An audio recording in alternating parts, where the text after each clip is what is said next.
Hello and welcome. This is a drink called How to Make Pomegranate Cherry Soda. First thing you gotta do is you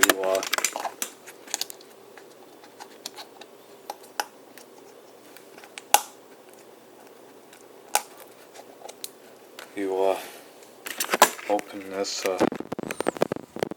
drink and you pour it inside halfway.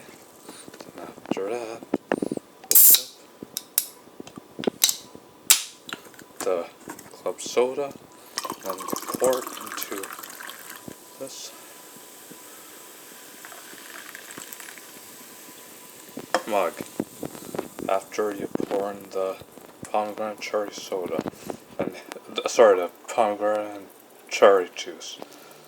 And here is your pomegranate cherry soda. Enjoy it, folks.